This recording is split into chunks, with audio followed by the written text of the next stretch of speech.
and very, very, very dark history of the system that we live in. We live in a system, and there are people who are very powerful in this world who actually have think tanks that get together regularly on a regular basis, and they basically manufacture this society that we live in. It's a system.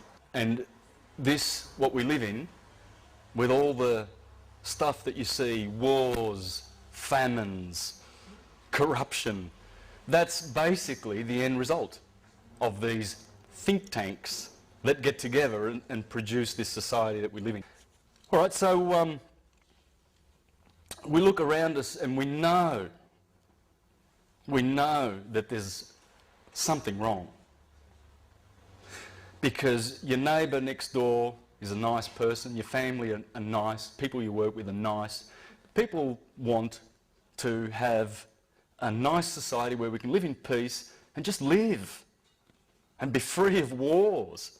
So you think, well, where's it coming from? Where is this constant tribulation that we have to go through? Now think 500 years back.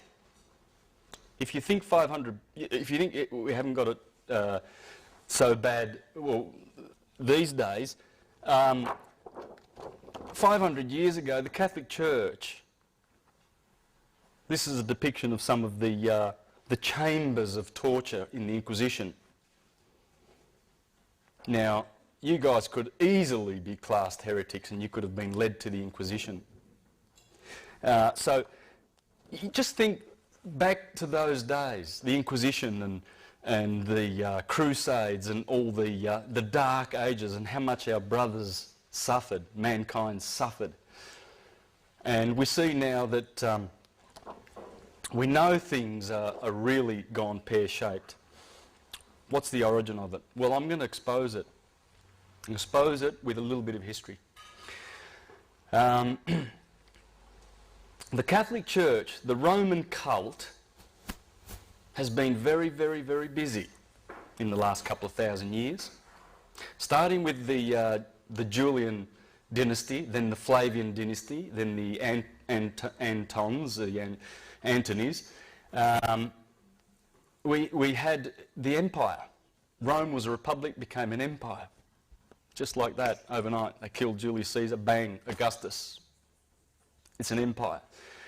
This empire is our enemy, as you will see, because it has morphed as it's gone through the ages with the backing of the Roman cult and a very, very dark priesthood, who through their sorcery and evil and their papal bulls, they seal those papal bulls, they put a spell on them, they put them in their vaults, and what is written on those papal bulls goes.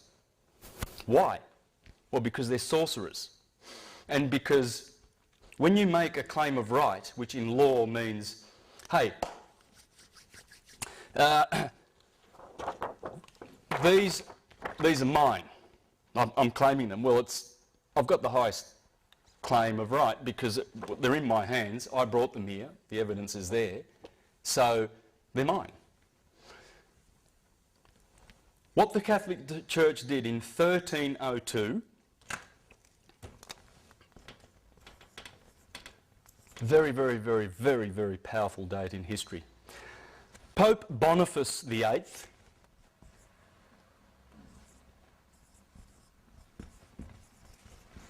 very similar to my name, by the way. My name's Bonachi, and that is, bon means good. Now get this, right? Face means to do in Latin. Do-gooder. This guy was a contemporary of Dante Alighieri. Dante Alighieri, who wrote Paradise, someone help me, the Divine Comedy.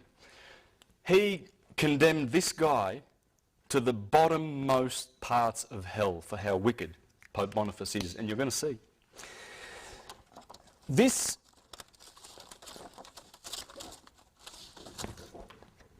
there's his tombstone. You see the crown? It's a double crown.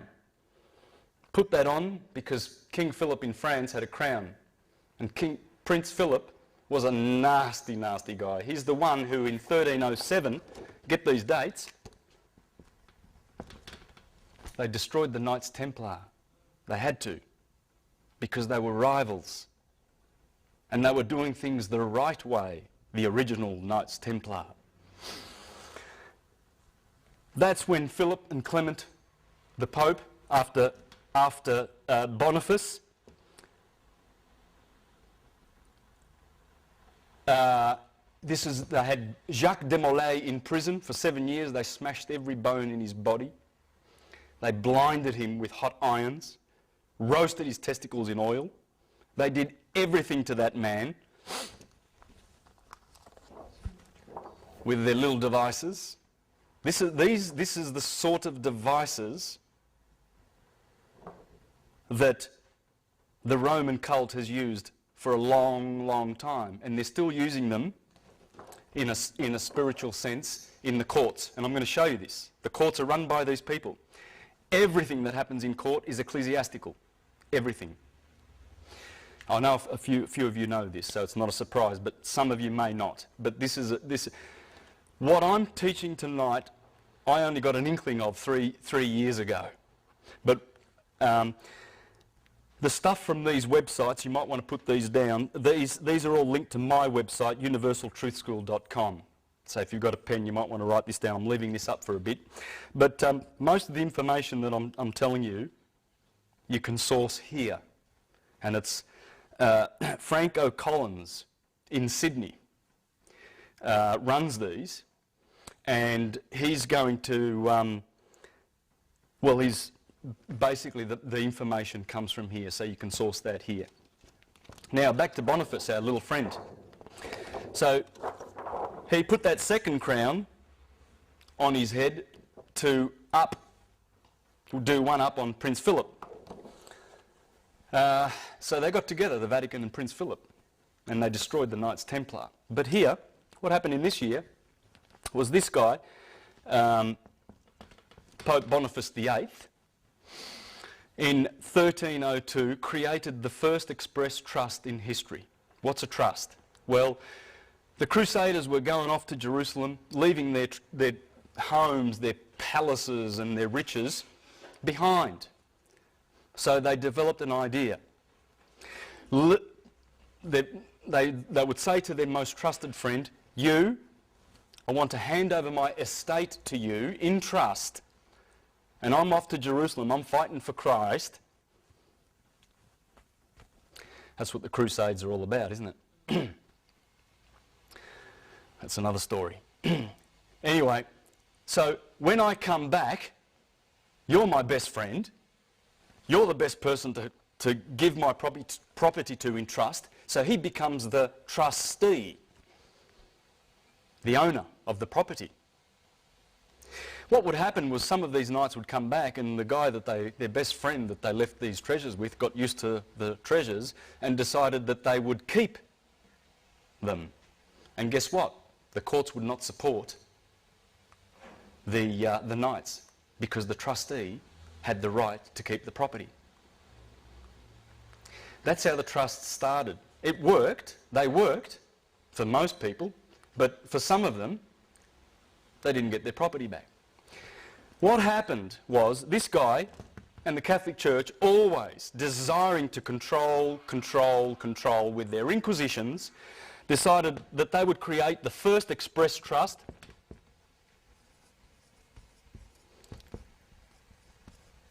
in history. All right, that trust is called Unum Sanctum.